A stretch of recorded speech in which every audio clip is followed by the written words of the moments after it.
Trustee member ওনারা প্রত্যেকেই সম্মানিত ব্যবসায়ী। বাজেটে সাধারণ মানুষ, ব্যবসায়ী মহলের প্রত্যাশা ও বাস্তবতা নিয়ে সেমিনার আয়োজন করে গবেষণা সংস্থা centre for governance studies CGS, যেখানে উঠে আসে সরকারের অর্থনৈতিক পরিকল্পনা ও বাজেট বাস্তবায়নে চ্যালেঞ্জের নানা দিক।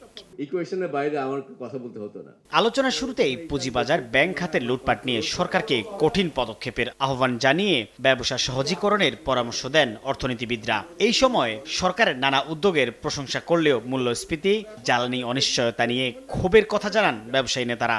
সামাজিক নিরাপত্তা খাতে শুভঙ্করের ফাঁকি রয়েছে বলে জানান তারা। শিক্ষিত thieves they looted your money, they went out, অথবা এখানে হয়তো আছে কেউ but money went out of the country. সেটা 40,000 নাও ইউ রিক্যাপিটালাইজ।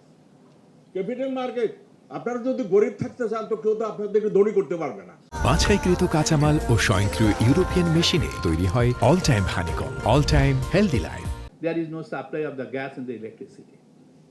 এবং তাতে করে কি হয়েছে, cost of production is about 33 থেকে 35% বেড়ে গেছে এবং প্রোডাকশন ড্রপ করেছে কিন্তু 40 থেকে 45%। সামাজিক সুরক্ষা খাতে বাজেটের এত % ব্যয় করা হচ্ছে, আমি আপনাদেরকে বলতে পারি এটার মধ্যে অলমোস্ট অর্ধেক গরিব মানুষের জন্য না, এটার মধ্যে অলমোস্ট অর্ধেক আছে যেটাকে আসলে সামাজিক সুরক্ষা খাতের ব্যয় বলাই চলে না। প্রধান অতিথির বক্তব্যে অর্থমন্ত্রী বলেন, সরকার কঠিন সময়ে জনপ্রত্যাশার চাপ নিয়ে বাজেট দিয়েছে, তাই জনগণ উপকৃত না হলে কাজে আসবে না প্রবৃদ্ধি ও উন্নয়ন।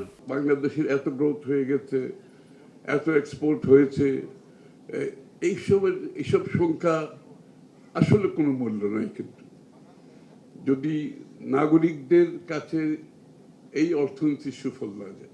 সভায় পুঁজিবাজার ও অর্থনীতিকে সঠিক পথে ফেরাতে সরকারকে 2 বছর সময় দেওয়ার কথা জানান অর্থমন্ত্রী। বলেন, $1 ট্রিলিয়ন অর্থনীতিতে উত্তরণে ছাড়তে হবে IMF নির্ভরতা।